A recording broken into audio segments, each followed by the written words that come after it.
Hi, everybody. Today we're going to go and meet about Drip and Dry's issue with their new development in their laundromat. And we're going to come up with 10 norms for team meetings. I would like to encourage the participation of all team members and that we should really be able to come up with some ideas that will help out Drip and Dry. Or Crystal, which one would you like to go first?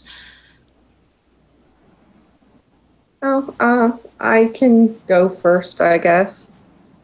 I did, for the strategies that I think are most important for everybody to work together as a team. Everybody should contribute ideas, don't miss meetings, share the work, and make sure you set and adhere to deadlines. So those are kind of my top four effective teamwork strategies that I think are important. Yeah, I really feel like not missing meetings and not missing the deadlines is very important so we can make sure that we make progress in a forward way. Crystal?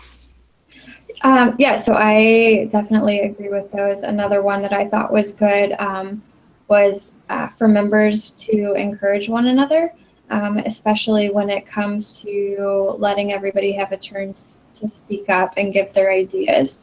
Members of the group encouraging one another, giving everybody opportunity to speak, and just being constructive with your feedback. Yeah, that's one of the ones I thought too. You have to critique and discuss ideas, not people. So Yep. You have to be very careful to stay neutral in those. So, myself, I had we would be using the meetings as a tool and coming to those meetings with a prepared goal and agenda related to that goal, just to keep everybody on track and make it easy to follow. Be open and honest, and you discuss the concerns within a given framework and be able to own those thoughts and opinions. Don't kind of back off, or, well, you can back off, but try to own your own thoughts and be willing to listen to viewpoints on other than your own. And treat concerns as actual issues and address them appropriately. And don't blow anybody off and talk to them. And refrain from antagonism.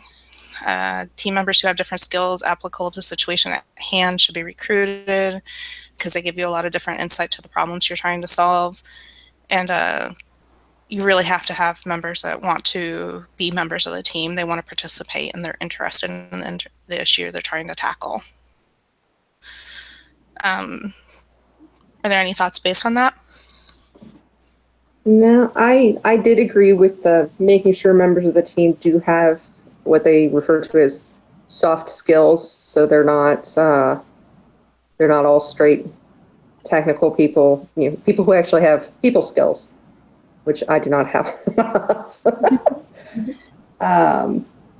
And just yeah, I agree. You know, make sure you listen to everybody's viewpoint and be constructive. I would definitely agree on that. I think it's really important not to monopolize a meeting or try to dominate it so that everybody feels like they have like a real hand in what's going on. Yeah, I agree. You guys have any idea on how you want to do the any agendas, or just discuss the idea and come back with a goal for it?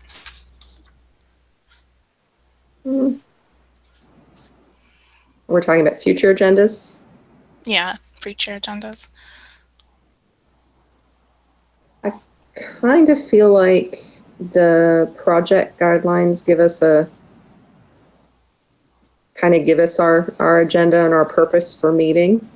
Okay. But I certainly, you know, if we need to refine that further, I'm certainly not against it. But like I said, I don't have the project guidelines in front of me for most of the other ones because I'm on my tablet.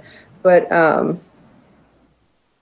So, you know, Any other circumstances, yes, I would say definitely we would have to have everything outlined. I'm not so sure it's as necessary in this case, as long as we say, you know, this is the project we're working on and this is what we're accomplishing in this, as long as we stick to that.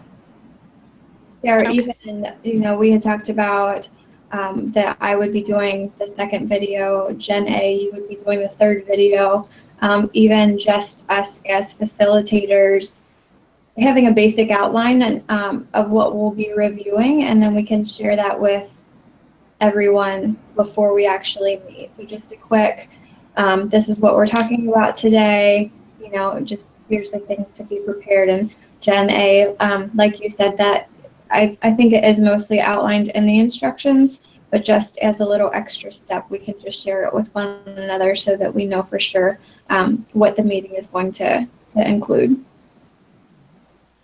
It's a good idea. Some of those instructions can get a little bit bogged down, so that's a good idea to kind of bring it to a sharper point. Thank you, Crystal. Sure. Thank you, Jen. Okay, so what we accomplished today is we created the 10 common norms for effective teamwork. Between us, I think we have definitely more than 10. I will break these down and elaborate on them a little. And the next steps that we will do prior to our next meeting is Crystal has meeting number 2 and Jen has meeting number 3. So we'll just do a little brief outline that we'll send out the day of the meeting so people, other team members can take a look at it and know where they need to be. And then I will upload this 10 common norms for effective teamwork by tomorrow evening. And then you guys will update your other assignments for individuals as we go along. Are there any questions? No, No. like I said, I should get mine up probably tomorrow, just because I've got everything written out. I just need to actually type it in on my computer instead and make it look pretty. Yeah, it's hard to upload handwriting, I understand. A little bit. Okay, well, thank you everybody for your time today. I really appreciate all of your work, and I look forward to seeing you next week. All right. Thank you. Thank you. Thanks.